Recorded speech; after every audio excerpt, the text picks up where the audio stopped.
અને ભારતીય સેનાએ કહી દીધું છે કે હજુ પણ ઓપરેશન્સ ચાલુ રહેશે અને એની સાથે સાથે એ પણ તુલસીદાસની જે પંક્તિઓને દોહરાવીને એવું પણ કહ્યું છે કે ભય બિન પ્રીત ન હોય અને આ વાત પાકિસ્તાન માટે બિલકુલ બરાબર છે। બીજી બાજુ ભાજપ હવે આખા દેશમાં તિરંગા યાત્રા કાઢવાનું છે।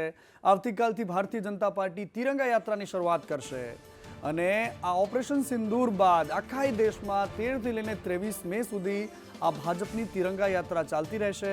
ઓપરેશન સિંદૂરની સફળતા પર તિરંગા યાત્રાનું આયોજન કરાયું છે। સેનાના કાર્યોને બિરદાવવા માટે આ તિરંગા યાત્રા કાઢવામાં આવશે।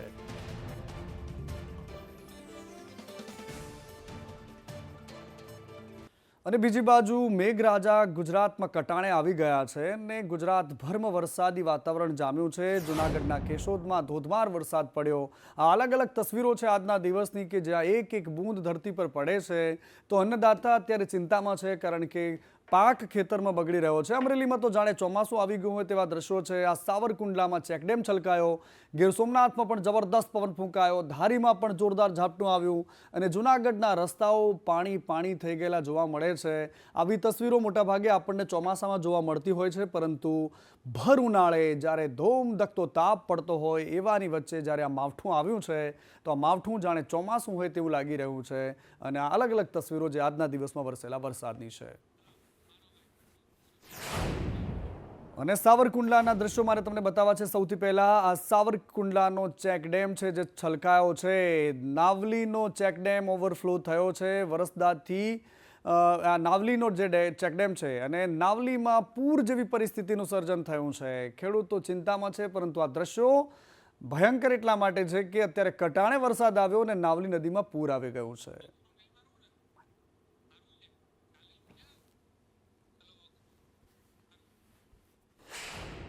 હવામાન ખાતાની આગાહીને પગલે આજે 7મા દિવસે અમરેલી જિલ્લામાં કમોસમી વરસાદ વિરામ લેવાનું નામ નથી લેતો। શહેરની, તાલુકાની અને જિલ્લાની અનેક નદીઓ અને ચેકડેમોની અંદર નવા નીર આવ્યા છે। આ સાવરકુંડલાની નાવલી નદીનો ચેકડેમ છે। આ ચેકડેમ લગભગ બપોર પછીનો જે વરસાદ હતો તે વરસાદના કારણે છલકાયો છે। નાવલી નદીમાં પૂર આવ્યું છે અને આ પૂર જે છે તેને જોવા સાવરકુંડલાના શહેરીજનો પણ આવી ગયા છે અને 2 કલાકની અંદર 2 ઇંચ જેટલો વરસાદ ખાબકી ચૂક્યો છે। ત્યારે આ વરસાદથી અને આ નદીના પાણી આવવાથી માત્ર ને માત્ર નાવલી નદીની જે ગંદકી છે કે નાવલી નદીનું જે અંદર રહેલો કચરો તે સાફ થાય છે। ખાસ કરીને ખેતી પાકને કે એને ફાયદાને બદલે નુકસાન થાય તેવી સંભાવના છે અને વરસાદને કારણે અનેક ખેડૂતોનો પાક પણ પલળી ગયો છે, નુકસાન થયું છે। સૂર્યકાંત ચૌહાણ, સંદેશ ન્યૂઝ, અમરેલી। દ્રશ્યો મારે તમને બતાવવા છે। કેશોદમાં પણ કેવી રીતે વરસાદી રમઝટ જામી અને ધોધમાર વરસાદ પડ્યો છે। રસ્તા પર વરસાદી પાણી ફરી વળ્યા છે। ગ્રામ્ય વિસ્તારોમાં આજે વરસાદ રહ્યો છે।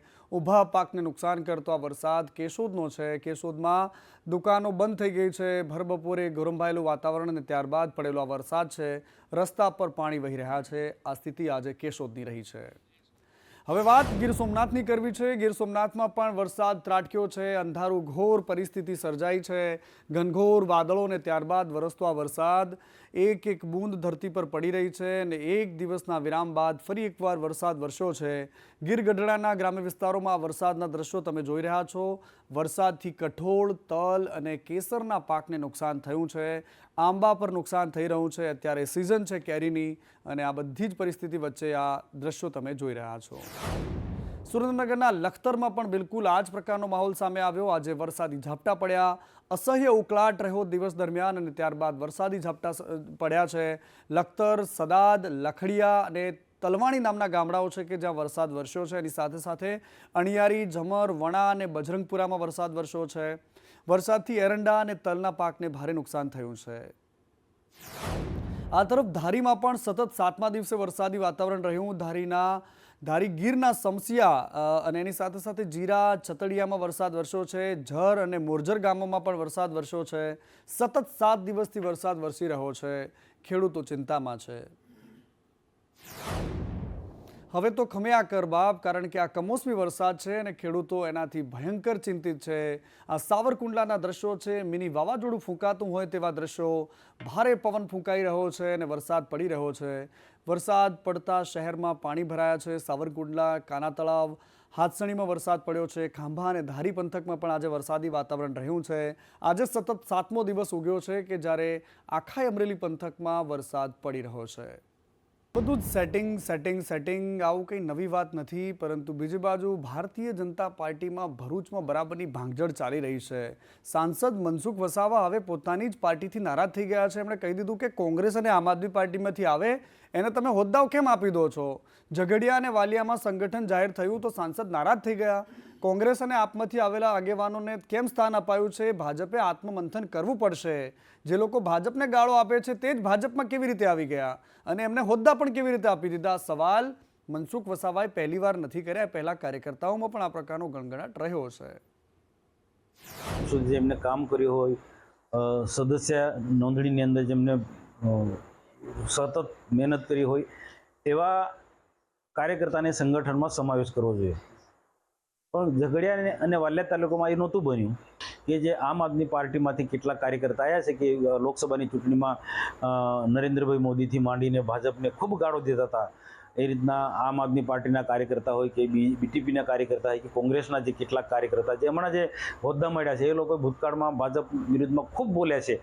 તો એવા લોકોને પદ મળે તો સ્વાભાવિક છે કે તેનો જે વર્ષોથી કામ કરતો કાર્યકર્તાઓ એની નારાજગી થાય. અને વાત અમરેલીની કરવી છે અને સાથે સાથે વાત એ પણ કરવી છે કે ગુજરાતની શાન ગણાતા એ સાવજોની હવે ગણતરી થવાની છે. 16મી વખત અત્યારે એ સિંહોની ગણતરી થવાની છે. છેલ્લે 2015માં સિંહોની ગણતરી થઈ હતી અને કોરોના કાળ બાદ છેલ્લે 2020માં પણ પૂનમ અવલોકન ગણતરી કરાઈ હતી અને આ ગણતરીના પ્રમાણે 674 જેટલા સિંહ નોંધાયા છે. ગુજરાત સરકારના વન વિભાગ દ્વારા દર 5 વર્ષે સિંહોની વસ્તી ગણતરી કરવામાં આવે છે, જે અંતર્ગત એશિયાઈ સિંહોની 16મી વસ્તી ગણતરી તારીખ 10 મેથી લઈને 13મી મે દરમિયાન હાથ ધરવામાં આવી છે અને સિંહોની ગણતરીમાં રાજ્ય સરકાર અને વન વિભાગની સાથે સ્થાનિક લોકો, પર્યાવરણ પ્રેમીઓ અને એનજીઓના કેટલાક લોકો પણ ઉત્સાહપૂર્વક જોડાયા છે.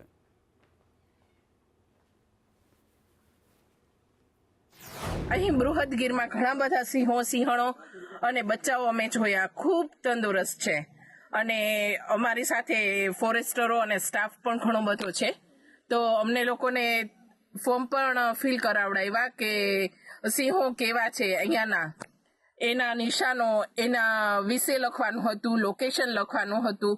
ઘણું બધું ખૂબ સરસ રીતના અમને સપોર્ટ કર્યો છે સ્ટાફે પણ અને બહુ જ સરસ સિંહો અહીંયાના છે અને અમને બહુ જ મજા આવી. હું પહેલી વખત સિંહ ગણતરીમાં આવી છું. વિશ્વના એકમાત્ર એશિયાટિક લાયન ગીરની આજુબાજુ વિસ્તારમાં જોવા મળે છે. હિસ્ટોરિકલી આ વિસ્તારના સિંહ ગણતરી 35થી ચાલુ છે. જે આજે ચલે છે એ 16મી વસ્તી ગણતરી છે.